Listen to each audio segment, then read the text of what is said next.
Bienvenue dans le goût du savoir. Si tu aimes la vidéo, like et abonne-toi.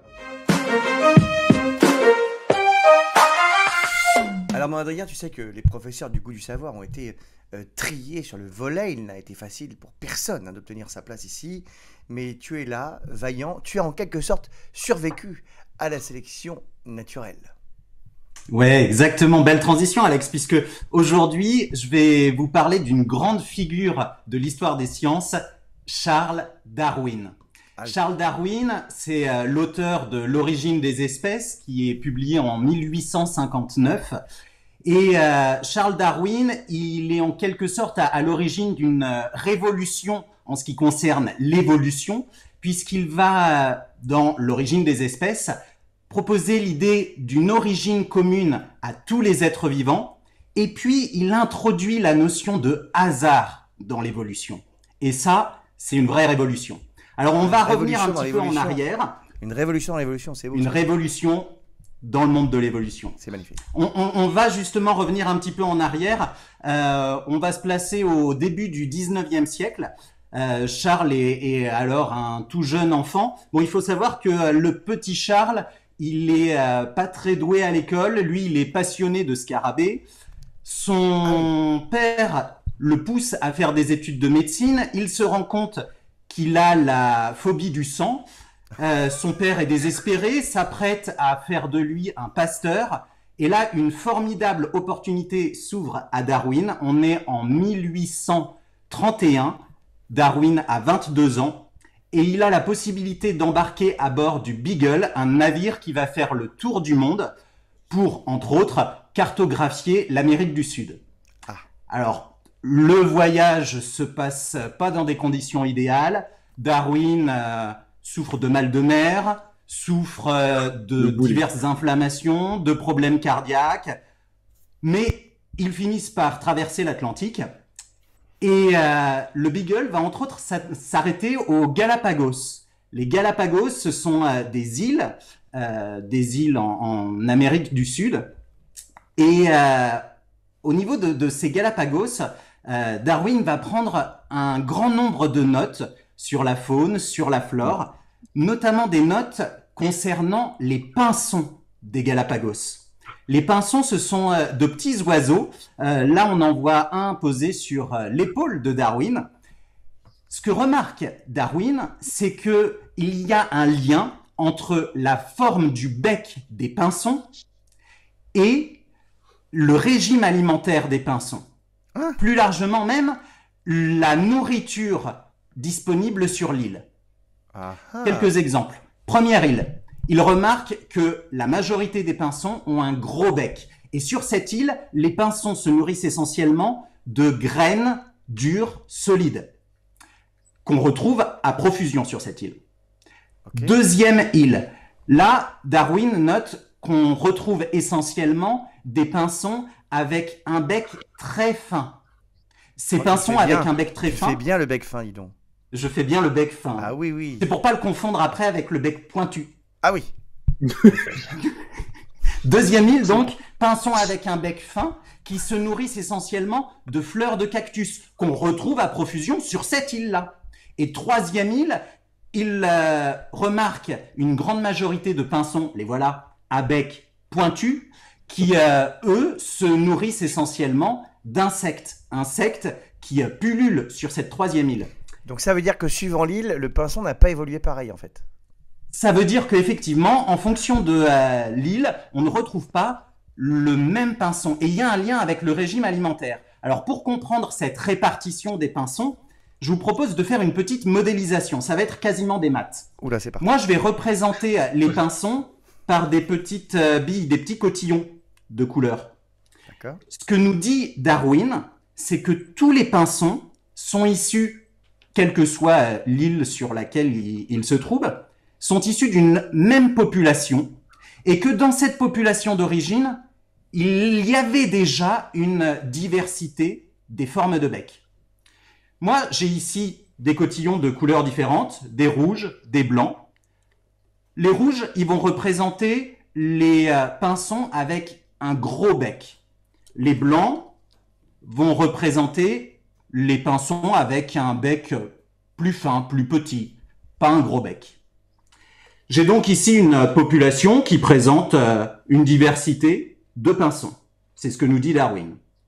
Ce que nous dit Darwin, c'est que la nature sélectionne les individus qui vont être les plus aptes à survivre, les plus adaptés au milieu dans lequel ils se trouvent.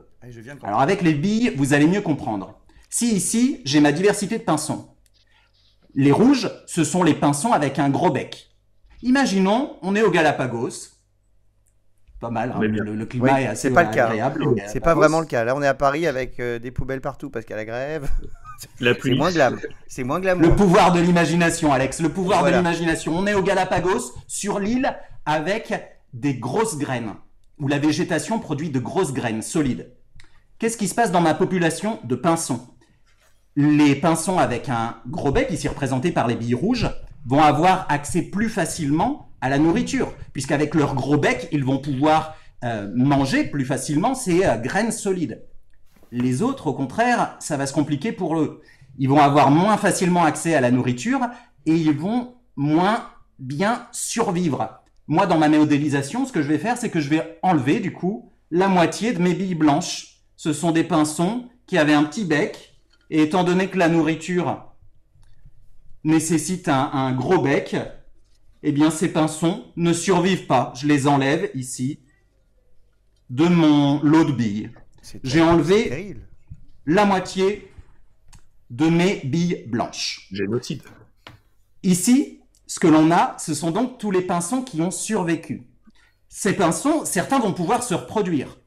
Cette reproduction des pinsons, moi, je vais la modéliser par un piochage aléatoire. J'ai mis un petit cache pour pas voir ce que je pioche. Ah oui. Et je vais piocher 5 pinsons qui vont avoir des petits. Je touille, tout, et j'ai pioché 5 billes de couleurs différentes. J'ai des rouges, j'ai des blanches, je les mets devant moi. C'est à 2 qui se reproduisent. Alors j'en ai 5 là, devant moi. Pour chacune de ces billes, une rupture. Je vais lancer le dé pour savoir combien ces pinsons ont de petits. Par exemple, pour ma première bille, je lance le dé. 2. Ce pinson va donc avoir 2 petits. Dans un nouveau pot, je vais donc mettre 2 billes blanches. Ah oui. Donc là, tu sais 2 billes blanches. L'expérience peut rater. Hein. Et pour que ça marche. 2 billes blanches, puisque ce pinson va transmettre ses caractères, son caractère petit bec aux descendants. Les 4 autres billes que j'ai piochées, ce sont des billes rouges. Ah oui, je vais poursuivre avec le même raisonnement. Bille suivante, je lance le dé. 2. Je mets donc 2 billes rouges dans mon nouveau pot. Je fais ça pour toutes les billes qui représentent les pinsons qui vont pouvoir se reproduire. Et je vais me retrouver ici dans mon deuxième pot avec ma deuxième génération de pinsons. Et il y aura beaucoup plus de rouges. Exactement. Ce qui va se passer, si on répète la modélisation sur plusieurs générations, plusieurs fois de suite, en supposant que ces pinsons-là vont à leur tour être soumis aux contraintes du milieu, c'est-à-dire la moitié des billes blanches enlevées parce qu'elles représentent des pinsons qui ne survivent pas, eh bien, dans ce cas-là, de génération en génération, on va voir la proportion de billes rouges augmenter. Et ça, c'est ce qu'a vu Darwin sur ces îles. Sur l'île, parce que je vous le rappelle, on est sur une île où les graines sont grosses, solides. Quelle belle île, regardez, c'est magnifique. C'est magnifique. Et sur cette île aux grosses graines, Darwin a observé une majorité de pinsons à gros bec. Donc ça correspond bien, notre modélisation, à ce qu'a pu voir Darwin aux Galapagos. Là, moi, j'ai pris l'exemple de l'île aux grosses graines. J'aurais très bien pu prendre un autre exemple, l'exemple de l'île aux fleurs de cactus ou l'exemple de l'île aux insectes. Eh bien, dans ce cas-là, la contrainte du milieu n'aurait pas été la même et ce ne sont pas les mêmes pinsons, les mêmes billes dans ma modélisation, qui auraient été avantagés. Oui, donc quand on dit sélection naturelle, c'est parce que la nature te force à faire la sélection, en fait, c'est ça? Exactement, en fait, c'est une sélection des plus aptes à survivre et à se reproduire. D'où cette idée de sélection naturelle. Et donc, au fur et à mesure du temps, forcément, les gens se transforment. Effectivement, on a à l'origine dans notre population, on a déjà une diversité. Hein. Ça, Darwin nous le dit bien. Et cette diversité, pour Darwin, c'est une diversité qui est liée au hasard. Il y a des pinsons qui peuvent naître soit avec un gros bec, soit avec un petit bec. Mais Darwin, au 19e siècle, il ne peut pas expliquer, il n'a pas les moyens scientifiques pour expliquer d'où vient cette diversité. Aujourd'hui, on sait d'où elle vient, cette diversité. Tadam. Elle vient de l'ADN. C'est l'ADN qui renferme l'information sur la forme du bec. En effet, tous les êtres vivants, ils sont constitués de petites briques qu'on appelle des cellules, et dans chacune des cellules, il y a de l'ADN. Les pinsons sont constitués de cellules qui renferment de l'ADN de pinsons. Je suis constitué de cellules qui renferment mon ADN. Tes cheveux, c'est incroyable. Est constitué de cellules. Je sais pas d'où ça vient. Ces cheveux exceptionnels qui sont les tiens. Exactement. C'est la sélection naturelle de capillaires. Des profs de sciences. Exactement. Je suis pas sûr que toujours ça les me profs de rende sciences. plus Tournesol, c'était pareil dans Tintin. Cheveux. Professeur Tournesol, elle avait une drôle de coupe de cheveux. En fait, c'est un truc naturel chez les profs de sciences. C'est la sélection naturelle des profs de sciences. C'est vrai, maintenant que tu le dis. Bah oui. Ah non, mais c'est sûr. Alors que les photographes, regarde Ludo, les photographes, ils sont toujours bien coiffés, nickel chrome, tout ça, quoi. Tu vois ? C'est vrai, c'est vrai. Maintenant que tu le dis, les savants fous ont effectivement une coupe de cheveux assez particulière. Alors, qu'est-ce qu'on peut faire avec cette banane ? Alors, avec cette banane, ce qu'on peut faire, c'est isoler son ADN. Et là, je vous propose une petite expérience amusante. J'ai broyé la moitié de cette banane dans un mortier. Pour une demi-banane, j'ai ajouté une cuillère de gros sel, une cuillère de liquide vaisselle et puis l'équivalent de 3 cuillères d'eau. J'ai tout broyé de manière à avoir une purée de banane. Alors attention, il ne faut pas la manger, on a rajouté du liquide vaisselle. Oui, bah évidemment. Et puis cette purée de banane, je l'ai passée à travers un filtre de manière à récolter uniquement la partie liquide. Ici, on ne boit pas, hein. J'ai la partie liquide de ma purée de banane. Sur cette purée de banane, je vais rajouter très délicatement, en le faisant glisser sur la paroi du verre, de l'alcool. De l'alcool, alors ici moi j'ai de l'alcool modifié à 70 degrés. On boit pas.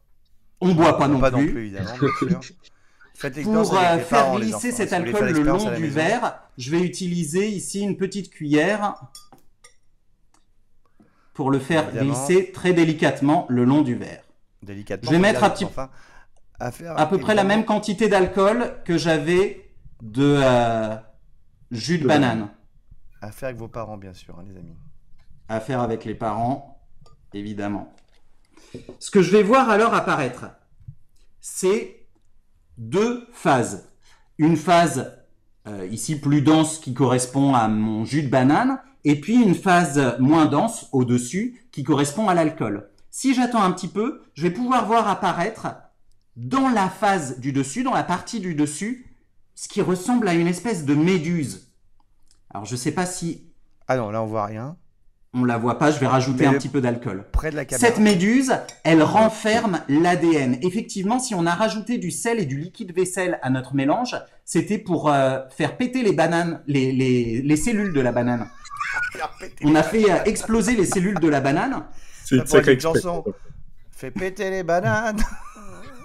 On fait péter les cellules de la banane et on va pouvoir ainsi récupérer l'ADN qui est à l'intérieur. Mais c'est comme ça que tu récupères l'ADN de tout, en fait. De temps. Je l'ai faite tout à l'heure, mais j'ai trop attendu. Du coup, ces filaments, cette méduse, elle est complètement remontée au-dessus. Au bout de quelques minutes, normalement, hein, on voit oui, apparaître. mais là, on la voit mieux. Tu vois déjà là. Ici, oui, là, on voit beaucoup mieux là.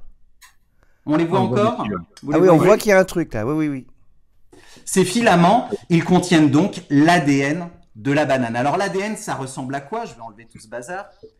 L'ADN, ça a la forme d'une double hélice. On le voit ici à l'écran. J'ai ici une petite maquette en 3D de la molécule d'ADN. Alors, une molécule d'ADN, c'est beaucoup plus long que ça. Là, on n'en a qu'un petit bout.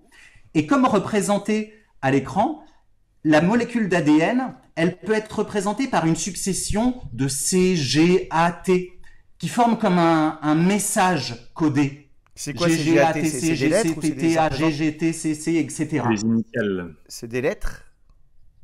Alors, ces lettres, concrètement, ce sont des sous-unités qu'on appelle des nucléotides. C'est un petit peu compliqué, mais on peut représenter cette molécule d'ADN comme un message codé, une succession de C, G, A, T, C, G, C, etc., etc.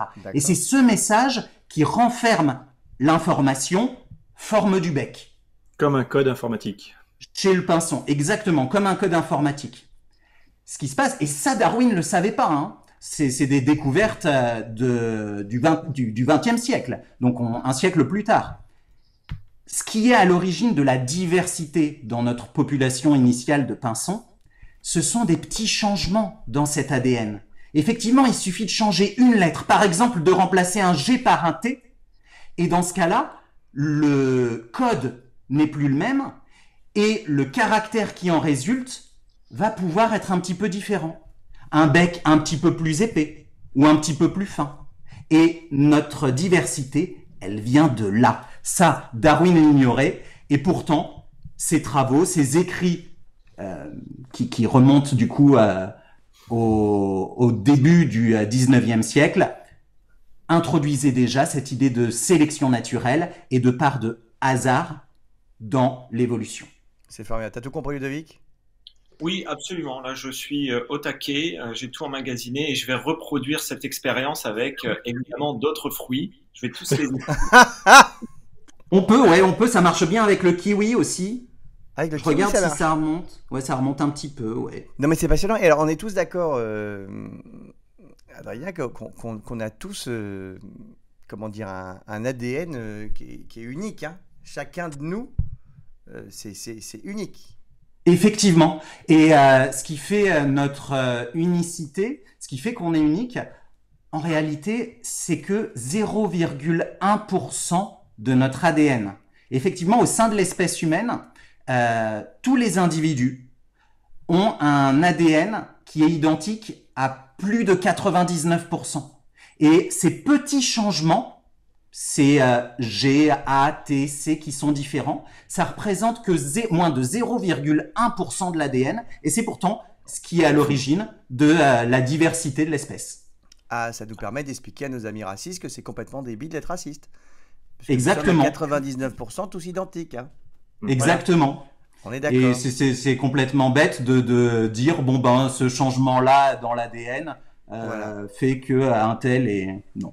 Être différent, c'est normal, comme je le dis souvent.